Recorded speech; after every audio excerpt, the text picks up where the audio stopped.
Tuloy. Yan si Marian Enriquez. Saan banda? Yan ang belta ni ACT Teachers Party List Representative Franz Castro ng Makabayan Block sa pahayag ni Attorney Harry Roque na pwedeng maging bagong mukha ng oposisyon si Vice President Sara Duterte. Sinabi ito kahapon ni Roque kasunod ng pagbibitiw ni VP Sara bilang miyembro ng gabinete ni Pangulong Bongbong Marcos. Hindi natin siya pwedeng makonsider as opposition dahil bahagi pa rin siya ng mga nagaharing uri sa ating lipunan. Ano ba gusto mo? Ito na naman yung mga naghaharing uri. Gusto mo talaga yung magre-rebelde. Ganun ba? Hindi, ako nagtatanong lang ako. Ano ba ang gusto mong klase? Yung talagang may mga hawak na itak? Ganun? Yung ganun ang oposisyon, yung may hawak na itak, may hawak na baril. Yung mga hindi baga naghaharing uri. Hindi, kasi mali naman po yung ano nito eh. Gusto kasi nitong sabihin, yung mga ala Bonifacio type, yan ang mga tunay na oposisyon. Yung katulad nila, hindi ko kayo tawag sa inyo oposisyon, ang tawag sa inyo salot. Yun talaga. Hindi. Kasi naiinis sila na parang nasa isip nila, kami ang tunay na oposisyon. Hindi kayo tunay na oposisyon. Salot kayo, yun ang tunay na pangalan sa inyo. Alam mo kung bakit? Kayo naman, ayaw nyo naman maayos ang gobyerno. Gusto nyo patuloy na maging magulo ang gobyerno. Yun ang katotohanan. Bakit? Gusto ninyong palitan ng gobyerno. Di ba? Yan naman. Sino ba amo ninyo? Di ba si Mang Kanor yung amo ninyo? Na gusto talagang baguhin ang ideolohiya ng gustong gawing komunista itong bansa natin. Oh. Hindi tawag sa inyo oposisyon. Tawag sa inyo talaga.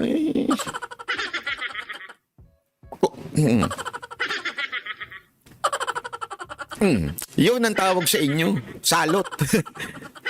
Mahirap kasi banggitin dito yung word na yun kasi baka mamaya ma-demonetize tayo. Sayang naman yung effort natin, di ba? Hindi, bawal kasi banggitin dito yung mga hindi magagandang tawag like terorista, yung mga ganun. Yung mga komunista. Hindi maganda, bawal dito yun. Yung mga rebelde. Baka kasi mamaya, wala akong sinasabing ganun sila, ha? Wala akong sinasabing ganun sila. Pero bawal lang banggitin kaya hindi ko na lang binabanggit. Tuloy. Ang nagpapahirap sa ating bayan. Dagdag naman ni Gabriela Party List Representative Arlene Brosas, wag na raw lokohin ni VP Sara ang publiko. Giit niya, ang tunay na oposisyon, wala dapat bahid ng korupsyon. Kapag 11 days confidential funds ginamit mo, 'di ba? Corruption 'yun eh. So kailangan po malinis yung record. Hindi. Nililin lang muna naman ng taong bayan. Pag ginamit, hindi. Kailangan mong gamitin. Para naman tong ano. Nag-aral ka ba o hindi? Alam mo, ang budget, pag hindi nagamit, may pinuntahang hindi maganda. Kailangan mong gamitin yung budget. Okay? Pag hindi mo ginamit yung may tira ka, ay bakit? Una-una, ang dating nun, para mong hindi ka nagtrabaho. Ngayon, maybe the question is hindi yung sa paggamit. Maybe your question is bakit nagamit in how many days? But again, the question is wrong. Why? Ang tanong, kailan ba niya natanggap? Magtaka ka kung natanggap niya January, tapos ginamit lang niya December in 12 days or sabihin mo na in 1 month. Magtaka ka. Pero kung ibinigay sa'yo, malapit na ending, kailangan mo talagang paspasan at gamitin.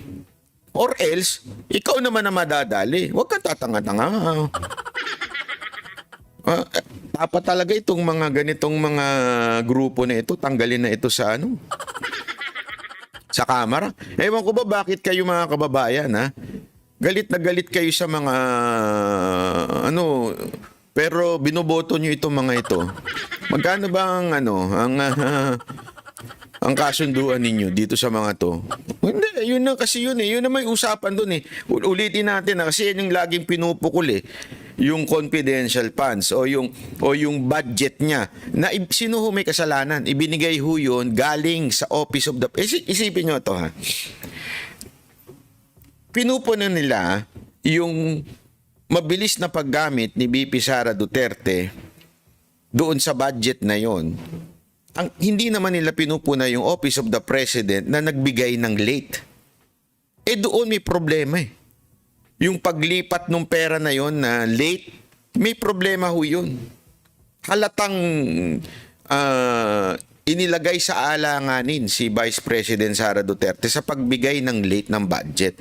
So yun ang problema doon, di ba? Oh, tuloy. Second, nagsusulong ng karapatang pantao. So doon palang bagsak na. 'Di ba? Red tagger pa, ang daming mga issues. Kaya Hindi kayo nire-red tag, talagang ganyan kayo. We are just identifying you. No one is red tagging you. Dapat magalit kayo kay Joma. Siya ang nag-red tag sa inyo eh. Ang taong bayan lang, ang SMNI, si BP Sara Duterte are just identifying who you are based on the video na nilabas ni Joma. Di ba? Utang. Ginagago nyo ang taong bayan eh. para kay Kabataan Party List Representative Raul Manuel, peke ang pagiging oposisyon ng bise. Yung Duterte Camp ay opposed sa ICC investigation, opposed sa Natural. Pero talaga naman dapat. Bakit? May sarili tayong hustisya. May sarili tayong korte. May sarili ho tayong Supreme Court. Hindi. Alam nyo, i-google nyo. Ano yung mga bansang pinapasukan lang ng ICC? I-google ninyo. I-google, kayo na hong tumingin mga kababayan. Tingnan ninyo. I-google ninyo. Sino yung mga pinakikialaman lang ng ICC? Matatawa kayo na tayo, matinong bansa, atat na pakialaman ng ICC. Hindi nyo ba naisip yun? Tayo'y isang matino, sovereign country, meron naman tayong gumaganang batas, meron tayong mga pulis, and yet, pinapayagan natin ng ICC. Alam nyo ba ang pinakikialaman lang ng mga ICC? Yung mga magugulong lugar na wala na talagang, alam mo yun, wala na talagang hustisyang nakukuha mula sa gobyerno. Tapos papayagan natin, hindi para nating inamin na inutil ang presidente. Hindi, ganun lang kasimple ho yun, ha? Ang pag-amin o pagsabi natin pagpasok sa ICC, pagpayag sa ICC, para natin sinasabing napaka-inutil ng gobyernong ito para solusyonan ang sarili nitong problema. At kailangan natin ng isang international court. Alam mo, sabi ko nga which is yan din na sinabi ni BP Sara Duterte, it's an insult to our court. Imaginein mo, kailangan mo ng International Criminal Court para usigin ang nagkasala sa Pilipinas, quote-unquote nagkasala. Ano ginagawa ng mga korte natin? Mga inutil? Ganon? Sa bagay, hindi kayo naniniwala sa korte sa bansa natin. Kaya nga may sarili kayong di ba?